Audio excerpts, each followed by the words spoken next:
Law of torts, अपकृत्य विधि 1। अपकृत्य की परिभाषा, definition of tort. Tort शब्द लैटिन शब्द टॉर्टम से आया है, जिसका अर्थ होता है टेढ़ा या गलत। मोहन ने लापरवाही से साइकिल चलाकर राम का नुकसान किया और उसे चोट पहुंचाई। यह एक दीवानी गलती, सिविल रॉन्ग है। राम के पास अधिकार है कि उसकी संपत्ति और शरीर सुरक्षित रहे। यहाँ उस अधिकार का उल्लंघन हुआ। राम इसके बदले जेल नहीं भेजता, बल्कि सिविल कोर्ट जाकर मोहन से अपने नुकसान की भरपाई के लिए हर्जाना, डैमेजेस पैसा मांगता है। किसी की लापरवाही से अगर आपका नुकसान हो तो कानूनन उससे हर्जाना वसूलना ही टॉर्ट है। 2. महत्वपूर्ण कानूनी सूत्र, लीगल मैक्सिम्स। एग्जाम में ये 2 सूत्र अक्सर पूछे जाते हैं। आशबाई वीएस वाइट वोटिंग का अधिकार, ये कानून का एक मशहूर केस है। राम वोट डालने जाता है, लेकिन अधिकारी उसे अवैध रूप से रोक देता है। मजेदार बात यह है कि जिस उम्मीदवार श्री सिन्हा को राम वोट देना चाहता था, वह चुनाव जीत जाता है।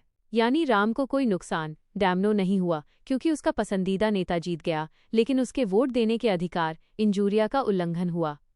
कानून कहता है कि अगर किसी ने आपके कानूनी अधिकार को तोड़ा है, तो आप मुकदमा कर सकते हैं और हर्जाना पा सकते हैं, भले ही आपकी जेब से 1 रुपया भी खर्च न हुआ हो।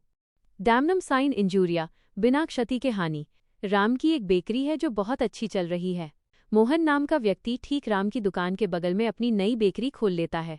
मोहन की दुकान खुलने से राम के ग्राहक कम हो जाते हैं और उसे आर्थिक नुकसान, डैमनम होता है। राम दुखी होकर कहता है कि उसे नुकसान हुआ है, लेकिन मोहन जवाब देता है कि व्यापार करना उसका कानूनी अधिकार है और उसने राम के किसी कानूनी अधिकार, इंजूरिया का उल्लंघन नहीं किया है। इस सिद्धांत का सीधा मतलब है बिना कानूनी क्षति के हानि। डैमनम, नुकसान। राम को पैसा का नुकसान तो हुआ, लेकिन उसके किसी कानूनी अधिकार का हनन नहीं हुआ, क्योंकि हर किसी को व्यापार करने की आज़ादी है। कानून की नज़र में सिर्फ पैसा डूबने पर आप तब तक केस नहीं कर सकते जब तक कि आपके किसी कानूनी हक को ठेस न पहुंची हो। इसीलिए राम मोहन पर मुकदमा नहीं कर सकता। 3. कठोर और पूर्ण दायित्व, स्ट्रिक्ट एंड एब्सोल्यूट लायबिलिटी। यह बहुत ही महत्वपूर्ण टॉपिक है। राम ने अपनी जमीन पर एक पानी का रिजर्वायर बनाया। उसने पूरी सावधानी बरती और उसकी कोई लापरवाही नहीं थी। रिजर्वायर से पानी अचानक अनियंत्रित तरीके से बाहर निकल गया। तो पानी मोहन की जमीन और उसकी पुरानी खान माइन में घुस गया, जिससे मोहन को काफी नुकसान हुआ। राम ने कहा कि ये उसकी गलती नहीं थी, रिजर्वायर सुरक्षित था और ये एक प्राकृतिक आपदा जैसा था। कोर्ट ने फैसला सुनाया कि राम जिम्मेदार है। अगर आप अपनी जमीन पर कोई ऐसी चीज लाते हैं जिससे नुकसान होने का खतरा हो, जैसे भारी मात्रा में पानी, गैस या बिजली, अगर वो चीज़ आपकी ज़मीन से बाहर निकल जाती है, तो उससे होने वाले नुकसान के लिए आप ही जिम्मेदार होंगे, भले ही आपने कितनी भी सावधानी क्यों न बरती हो या आपकी कोई सीधी गलती न हो। बिना गलती के जिम्मेदारी कहा जाता है, क्योंकि यहाँ कानून आपकी नीयत या सावधानी नहीं देखता, बल्कि सिर्फ नुकसान देखता है। एब्सोल्यूट लायबिलिटी, पूर्ण दायित्व। यह नियम भारत में MC Mehta vs union of India के बाद आया। एक कंपनी भारत में खतरनाक रसायनों, हैजर्डस केमिकल्स के साथ अपना काम शुरू करती है। कंपनी सभी सुरक्षा नियमों का पालन करती है और सोचती है कि अगर कोई हादसा हुआ तो वे स्ट्रिक्ट लायबिलिटी के बचाव एक्सेप्शंस का इस्तेमाल करके बच निकलेंगे। अचानक एक बड़ा धमाका होता है और जहरीली गैस फैल जाती है, जिससे आम लोगों को भारी नुकसान और चोट पहुंचती है। कंपनी अदालत में तर्क देती है कि उनकी कोई गलती नहीं थी और सब कुछ सुरक्षित था, लेकिन supreme court MC Mehta vs union of India case का हवाला देते हुए कहती है कि खतरनाक उद्योगों के लिए कोई बचाव, नो एक्सेप्शन नहीं मिलेगा।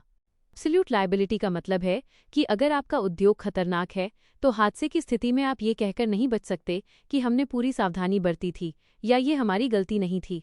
आपको बिना किसी अपवाद के पूरा हर्जाना देना ही होगा। 4. प्रतिनिधि दायित्व, वाइकेरियस लायबिलिटी। इसका अर्थ है कि गलती कोई और करे और जिम्मेदार कोई और हो। एक कर्मचारी सेवक अपनी ड्यूटी के दौरान काम कर रहा है। काम करते समय उससे अनजाने में गलती हो जाती है और मालिक का कीमती सिल्क, महंगा रेशम खराब हो जाता है। मालिक कर्मचारी पर गुस्सा करता है क्योंकि उसका नुकसान हुआ है। मामला कोर्ट पहुंचता है, जहां जज फैसला सुनाते हैं कि मालिक ही जिम्मेदार है। नियम यह है कि यदि सेवक अपनी नौकरी के दौरान कोई गलती करता है तो उसके लिए मालिक को हर्जाना भरना होगा। इसी तरह एक एजेंट काम करते समय गलत कॉन्ट्रैक्ट साइन कर देता है। यहाँ भी प्रिंसिपल मालिक अपने एजेंट द्वारा किए गए कार्यों के लिए उत्तरदायी होता है। कानून की भाषा में इसे क्वी फैसिट पर, एलियम फैसिट पर से कहते हैं, जिसका अर्थ है जो व्यक्ति दूसरे के माध्यम से कार्य करता है वो कानूनी रूप से स्वयं ही वो कार्य कर रहा माना जाता है। 5. अपकृत्य के विरुद्ध बचाव, जनरल डिफेंसेस। एक व्यक्ति क्रिकेट स्टेडियम में मैच देखने गया है। वहां उसे बॉल लग जाती है। क्योंकि वह व्यक्ति अपनी मर्जी से स्टेडियम गया था और उसे पता था कि वहां बॉल लगने का जोखिम रिस्क है, इसलिए वो खिलाड़ी पर केस नहीं कर सकता। इसे स्वेच्छा से ली गई सहमति माना जाता है। अचानक असाधारण बारिश और बाढ़ आ जाती है जिससे नुकसान होता है। यह एक ऐसी प्राकृतिक आपदा है जिसे इंसान नहीं रोक सकता था। इसके लिए किसी व्यक्ति को जिम्मेदार नहीं ठहराया जा सकता। एक व्यक्ति दूसरे पर हमला करने की कोशिश करता है और दूसरा व्यक्ति अपनी जान बचाने के लिए उसे रोकता है। अपनी जान या संपत्ति बचाने के लिए किया गया कार्य कानूनी रूप से सही है और इसे अपराध या टॉर्ट नहीं माना जाता। ये तीनों स्थितियां तब काम आती हैं जब प्रतिवादी डिफेंडेंट ये साबित करना चाहता है कि नुकसान के बावजूद उसकी कोई कानूनी गलती नहीं थी। 6. मानहानि डेफेमेशन। लाइबल, लिखित मानहानि। अखबार में एक खबर छपती है, श्री राम चोर हैं।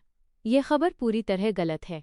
यह स्थायी परमानेंट रूप में होती है, जैसे लिखा हुआ लेख, फोटो या छपी हुई खबर। राम को जब ये पता चलता है तो उसकी प्रतिष्ठा समाज की नज़रों में गिर जाती है, क्योंकि लोग छपी हुई बात पर यकीन कर लेते हैं। लाइबल, लिखकर बदनाम करना, जैसे सोशल मीडिया पोस्ट या न्यूज़पेपर।